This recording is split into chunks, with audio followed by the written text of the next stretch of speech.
I have not been able to pinpoint what exactly it was that I fundamentally disagreed about in the Western liberal, political, societal advancements until now. Seriously though, like the roots of materialism have never made everything make more sense to me. These philosophers, known as the sophists, elevated sensation above reason. So basically, if it feels right, then that means it is good. The goodness or badness of an action was based upon the pleasure or pain that was brought about from it. Alexander the Great's father, Epicurus, is known as one of the most important materialists in history. He is who drew out and attempted to mitigate the moral and political consequences of materialism. His social philosophies are very much in line with what the Western liberal philosophies would be today, which would be relativistic and egalitarian. Relativistic being what's true for me is true for me, what's true for you is true for you. There is no ultimate moral code that we are all subject to, and egalitarian meaning we are all to be equal with equal rights and equal opportunities. He was a hedonist, so as an ethical hedonist, he believed that the good was ultimately defined by what produced happiness, and happiness being whatever produced pleasure.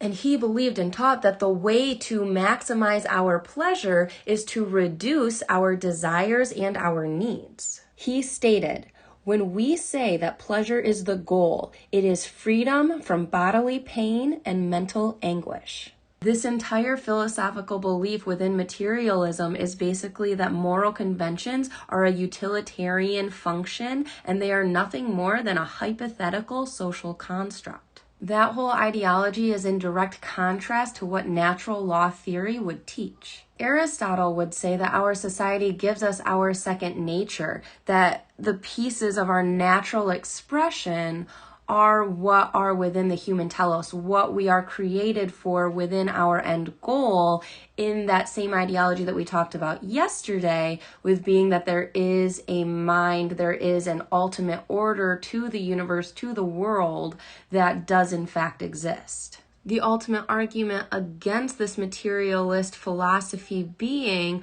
how can you explain the oughtness of morality? If there is nothing that is ultimately good or bad, how can you give a critique of a social convention if nothing can be ultimately defined, if there is nothing to ultimately go back to? By definition, all of the reformers of the world, the Martin Luther Kings, the Gandhis, all of them would all be, by definition, wrong. The epitome of this philosophy does not protect any unjust action from being ultimately bad. Somebody could commit an unjust action, and without a social sanction against it, there would be absolutely no reason to not commit it. So for instance, say murder was not illegal. There would be zero reason for you to not commit a murder because there wouldn't be an intrinsic good or bad. The only thing that is making murder bad would be the social construct of it saying that if you commit a murder, you will go to jail. There is no ultimate moral code that any of us would be held to. So for the materialist, because the belief would lie within there not being that intrinsic natural awareness of what is in accordance with natural law, as we will learn moving forward with Aristotelian philosophy, St. Thomas Aquinas, etc.,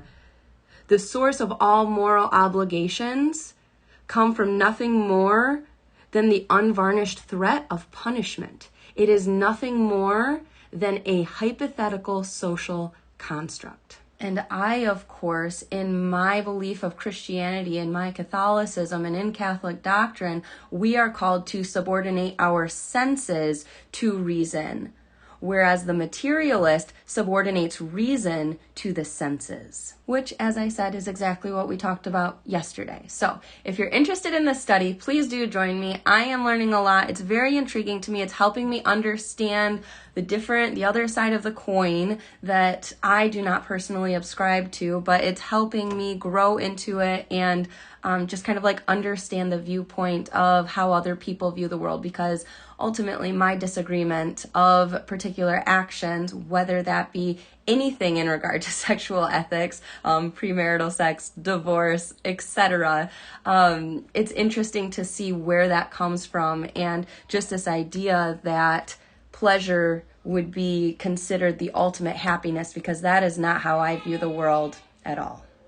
So God bless you. I look forward to continuing this discussion both in the comments and then again tomorrow. Take care.